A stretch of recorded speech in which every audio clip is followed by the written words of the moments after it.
Global Tellink, you have a prepaid call from Jeremy? an inmate at the Centinela State Prison, Centinela, California.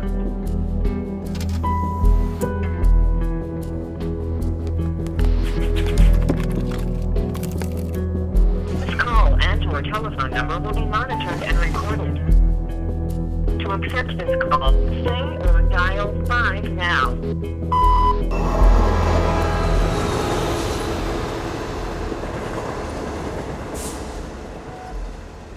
My son deserves to be in prison.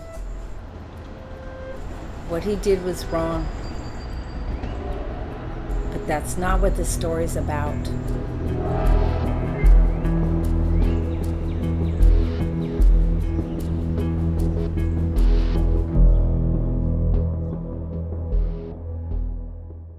My name's Elizabeth Stewart, and I live in San Diego, California. I knew I wanted to either work with animals or helping people. I found myself going to nursing school.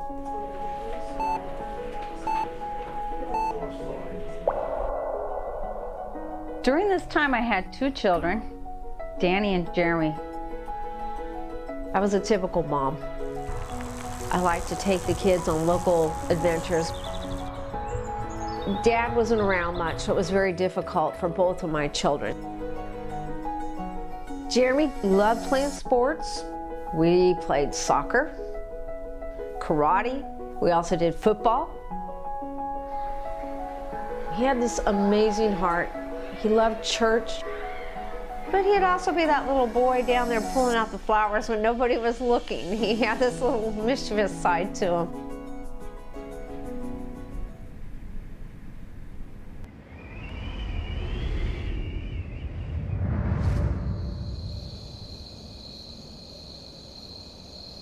Jeremy started struggling.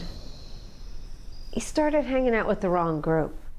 Found himself using weed to start off with, and I found out because I got a call that he had been busted and he had a bag of empty seeds, marijuana seeds, and I'm like, what the heck?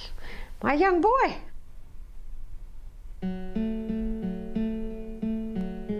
Jeremy first started using crystal meth when he was in 9th grade. He was young. It was just popular. It was everywhere, and it was cheap. He stopped going to school. He had a hard time. He was able to get his GED. After that, he saw an open garage. Very tempting to a young boy walking by. Nobody was around, but he went into the garage. He saw a DVD player sitting on a counter, and he grabbed it and ran with it. And that's how Jeremy ended up with his first strike.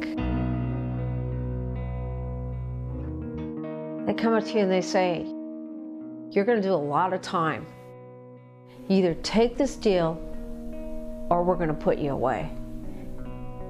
And it scared me, and I'm sitting there as his mom, petrified, and I'm telling him, what do you think to the public defender? He's saying, I'd advise he takes a deal, but it comes with a strike. Now, I didn't know what that actually meant. Okay, he gets a strike. What does that mean? It means that he'll get less time. Oh, sounds like a good thing.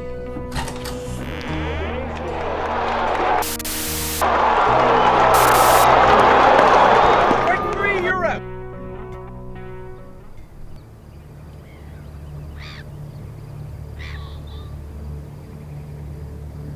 Within the state of California, you could be arrested for the same crime and get different sentencing, which doesn't really make a lot of sense. My name is William Roberts. I worked for the Los Angeles City Attorney's Office for 27 years. You get the best justice money can buy in this country, and it's still true. This 3 strikes law, well-intended, turned out to be a disaster. We need to fix it, and we need to make it retroactive.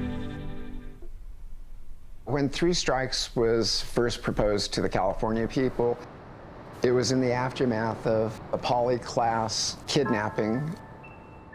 She was kidnapped in the middle of the night, right from her family's home. In the search for 12-year-old Polly Klaas, they're now coping with the discovery of her body over the weekend. Tomorrow, Richard Allen Davis will be charged with kidnapping and murder. Adding to the agony is the news that Davis is a repeat offender. It was things like that that led to the outrage of people who had been committing violent felonies, getting back out, committing more felonies, going to prison, getting back out. To the general public, it appeared that prison was just a joke. When people complain about repeat offenders, they're talking about a man like Richard Allen Davis.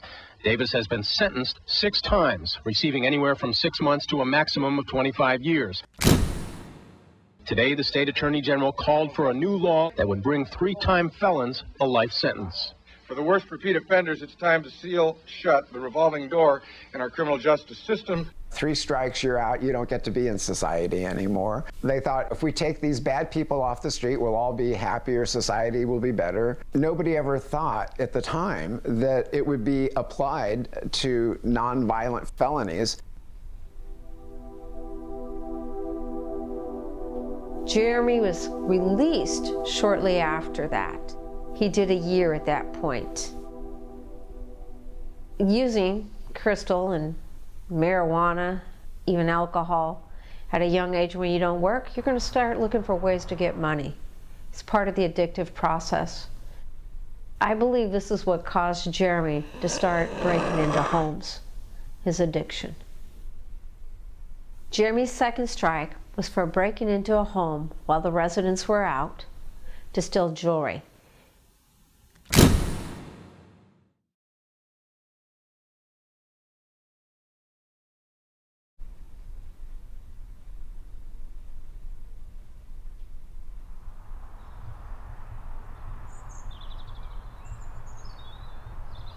David was born in 2008, while Jeremy was incarcerated on his second strike. And a few months later, Jeremy was released, and he met David for the first time and was able to hold him.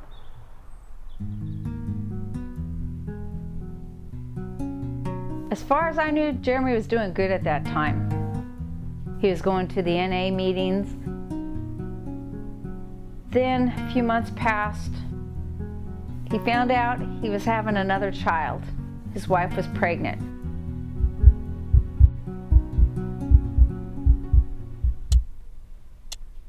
I couldn't imagine Jeremy would do anything wrong. He started working for a solar company, but it was part-time. He had a hard time finding a job. He had a strike, a felon. I kept asking him, how are you paying for your rent? What's up, Jeremy? Come on, talk to me. Let me know what's going on. He told me he was doing some odd jobs, whatever he could. So I wanted to believe him, even though that little inside voice was telling me something was wrong. But the truth, Jeremy was back on drugs and committing crimes.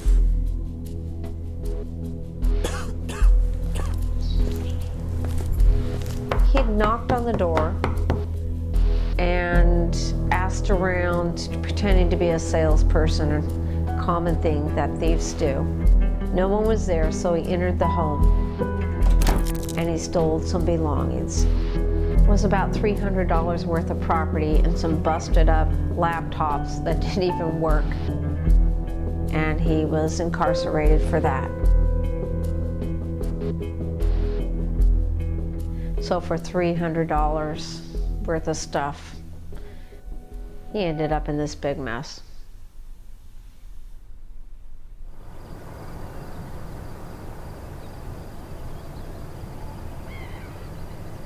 The attorney that I hired, he told me, Jeremy's going to get double digits.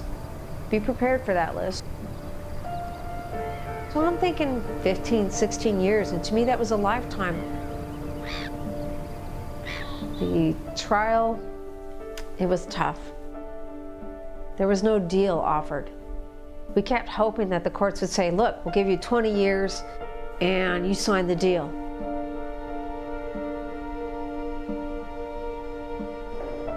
The sentencing day, Judge David Gills, courtroom 28. And he looked at my son and he told him he had no business having children. He told him addiction played no factor in this, nor did his children. And he gave him 25 for each strike, for each of those homes he entered. And then he said 2 nickels doubled up. 2 nickels doubled up? What did that mean? I had no clue. All I knew is I thought my son got 25 years. I called the attorney and I said, can you please explain to me what happened to my son, how much time he got? And Alexis told me, your son got 70 years.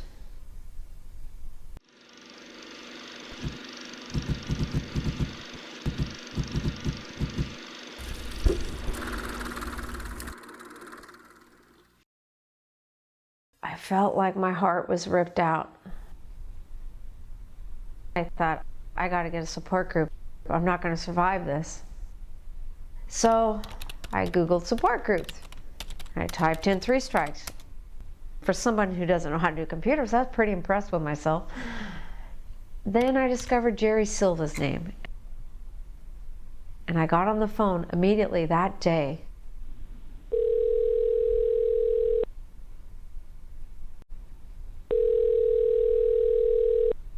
My name is Jerry Silva, and we are currently in Chuco Justice Center, which is an amazing place in Inglewood, California. 3 strikes is a law that was passed in March of '94. They sold the 3 strikes law by saying that it would take the murders and the rapists off the streets, that people didn't have to fear anymore. And essentially, it was a repeat offender law. But when you read the quote-unquote fine print, it was getting anybody off the street, a person with property crimes off the streets. We formed an organization called Families to Amend California's 3 Strikes, or FACTS, an organization that took this on from the perspective of families fighting against this. Families who had people just stolen from them. And Jerry said, we need someone in San Diego. And I went, okay. Now, I didn't want to volunteer for this. She said, you want to help your son? I said, yes. She goes, you're going to be my San Diego leader, chapter leader. I had no clue what I was doing. I said, okay. I went up to LA, attended a couple of meetings with Jerry. They were given a class on what to do, how to start writing stories. Get it out there, you have to write your story. I'm talking about senators, congressmen. I'm writing to everybody. I even have put forth 2 bill proposals or initiatives. Currently, that's in Sacramento being reviewed today.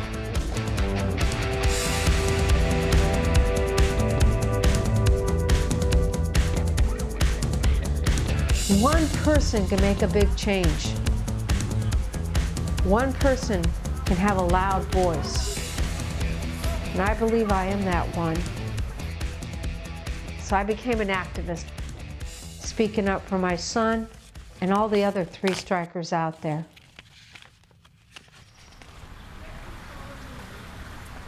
That is control.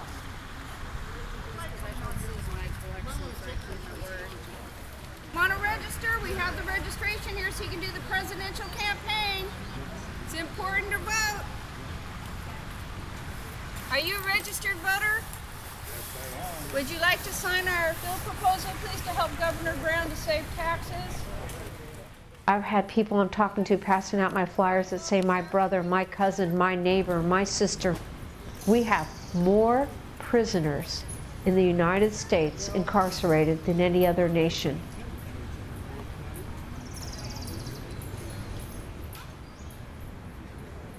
In 2004, Prop 66, which was a bill to amend the 3 strikes, went on the ballot. It was doing really well. The public was very much in favor of it. All the polls showed the public really wanted that. And Towards the last 3 weeks of the campaign, Governor Schwarzenegger, who had just decided he was going to lead the charge against reforming three strikes, our hero, he got 4 former governors go out together in this little band of law and order men who were going to save us from our misconception about the three strikes law.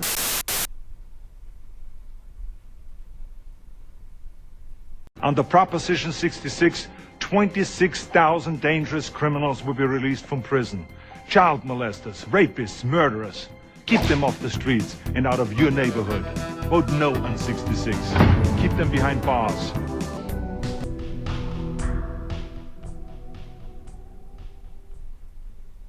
My God, that's just our new governor. We just got him in, and he's a pretty good guy. And why would he lie? Why would he say that if it's not true? Rapists, child molesters, 26,000 dangerous criminals will be released from prison under Proposition 66.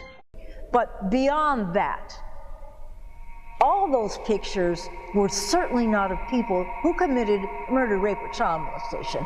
A lot of them wrote us, families to men, afterwards. He disparaged me. I never did any of that. So he put up pictures of people that didn't commit the crimes. And secondly, Prop 66 would never release not a soul. Everybody would have had to go before a judge to apply to get resentenced. And thirdly, and very importantly, it would have applied to about 4,000 people, maybe 5, not 26,000. So his lies, they defeated Prop 66. What that did to the populace, the people in prison, some of whom committed suicide, because they went to bed thinking they were going to get out.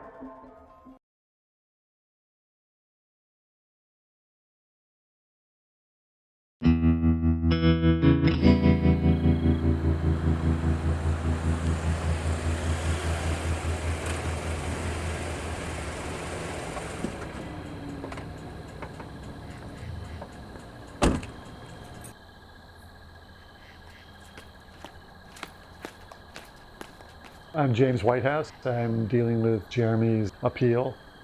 You do the appeal sometimes just because that's what you do. I have some clients that are in for 45 years and they tell me, I know this is a long shot, and I understand that. Okay, we're going to do it.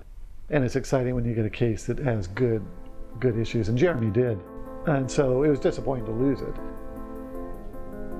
The day Jeremy was sentenced to those 70 years, I honestly had no idea what I was going to do. I was depressed. There was no way I could imagine my son dying in prison, and that's what he's been given, is a death term sentence. He's going to die there if I don't do something. Unfortunately, he was, stealing money to support his drug habit. He was convicted of 2 burglaries, nonviolent, he never used a weapon, there was no one home, no chance of anyone getting hurt. Now these are serious crimes. I understand I've had my house broke into. So for 2 nonviolent breaking and entering charges, he's doing 70 to life, which is almost 3 times as long as you or I would get for a first-degree premeditated murder. I think that's ridiculous. But even if you're a tough on crime type of person, what you have to realize is that you and I are paying for that. You know, every single person that goes to prison costs us money, but it doesn't just do that. It takes them out of the workforce. It takes them out of the tax base. These people aren't there for their kids, for their parents. Now that costs you and me a fortune, not just in paying money for guards and stuff, but also people that come out with drug problems that don't get treated, they go back to using drugs. People who have problems, other problems, social problems, they go back to committing more crime. Now in California, it's a 75% recidivism rate in 3 years. That means for every 10 people that get out, more than 7 of them come back. In fact, we have the highest recidivism rate of all other 50 states. We could do what any one of them is doing and it would get better. The reason it's this way is because our politicians have chosen this is the way they want it. It's the Prison Guards Union is the single biggest lobbying group in the state. And they've been that way for 35 years. The single biggest lobbyer in California. And that is why our prison system gets bigger and bigger and bigger. Virtually all Schedule I controlled substances are felonies, and many Schedule II controlled substances are felonies. This has exacerbated the prison overcrowding. We in California spend tens of thousands of dollars every year to keep these people in prison. $62,300 per inmate. I don't know that many people that make that much money in California. That's not the average income. That's a lot of money, a lot of money. So definitely people benefit from prison, not the prisoners, not the people in the state of California. They're not making us safer, and they're not rehabilitating the people that go into them, but they are enriching a certain section of society. These are things that we as a society can fix, but if we lock everybody up, all we're doing is increasing the amount of money that we spend on prisons, which could be re-spent on education and schools. We now spend more money per person on incarceration than we do on educating our own children.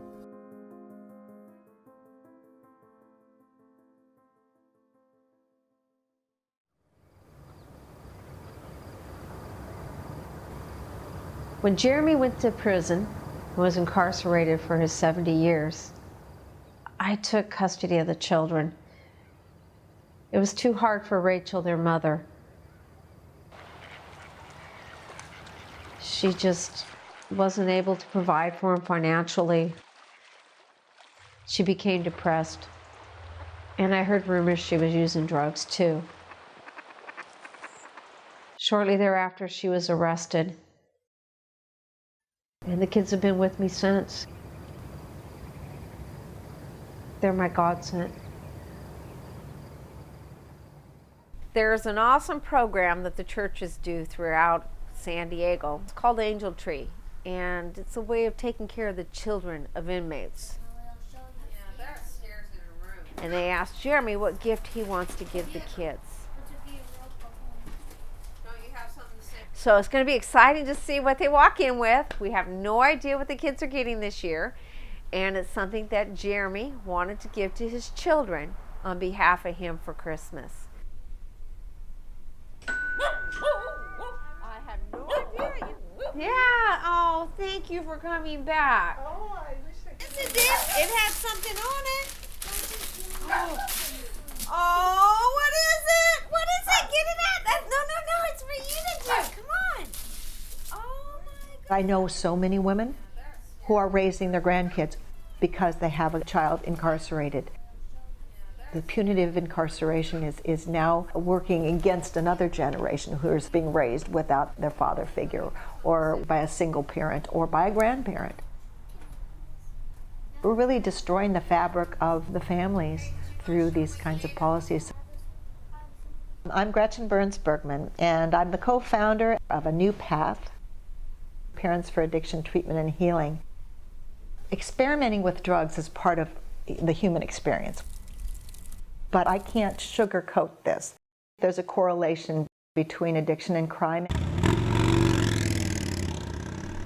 I had my first son in 1971. 5 days later, President Richard Nixon declared the war on drugs.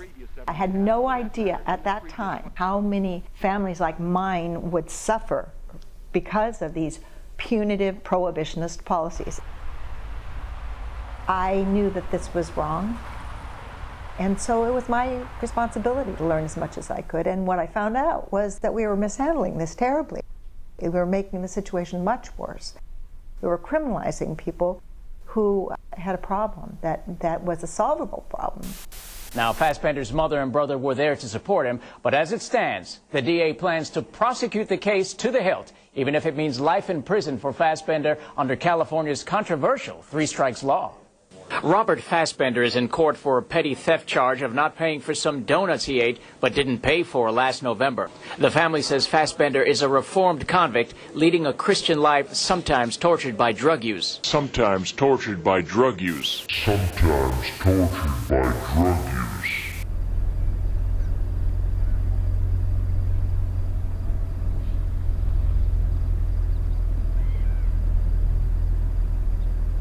The prison system is set up to protect the community. People forget about that.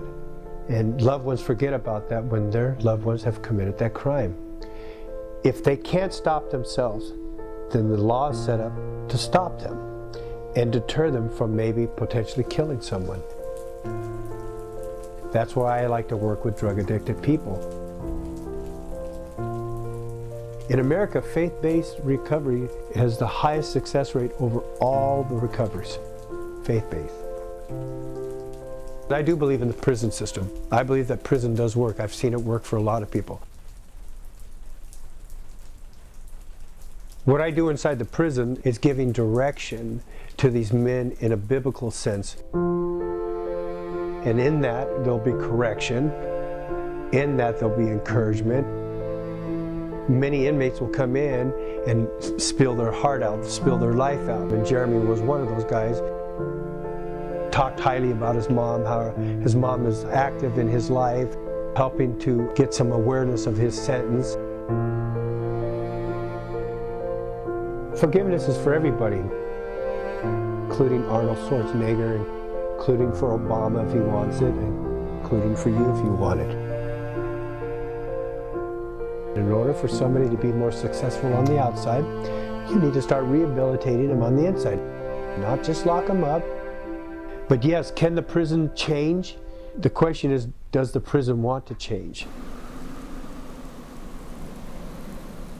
The big issue that we have to attack here is the way in which we as a society deal with the scourge of drug addiction. Jeremy himself was in a drug program when they came to arrest him. He didn't want to go to prison. He didn't want to use drugs. A much better way of dealing with this is dealing with his problem. All the people that I speak to in the prison committed a crime or crimes under the influence of a substance. What are the results? What are we really getting from this? Is society really better putting nonviolent felons away for life? You're asking me about the war on drugs, and number one, it's not a war on drugs. It's a war on people. It's a war on families. Prohibition didn't work in the 30s, and it's still not working now, and yet we keep doing the same thing. We can't incarcerate our way out of what is essentially a public health problem.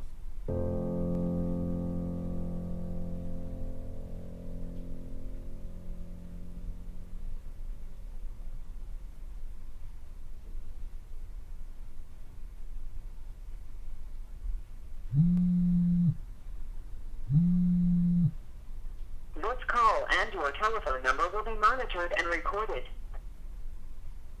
Hi, my name is Jeremy Stewart. I really appreciate you just taking the time to listen to this. You know, I deserve to be in prison. I deserve to be in prison for a long time. I'll be the first to raise my hand and say I need to be in prison. But 70 years to life. You have 60 seconds remaining. I've learned. It's been the hard way, but I've learned. I want a chance to prove to society that I am still a person that has value. I'm not some piece of trash that deserves to be thrown away. 70 years to life does not allow somebody like me to show that I can be a benefit and not a burden.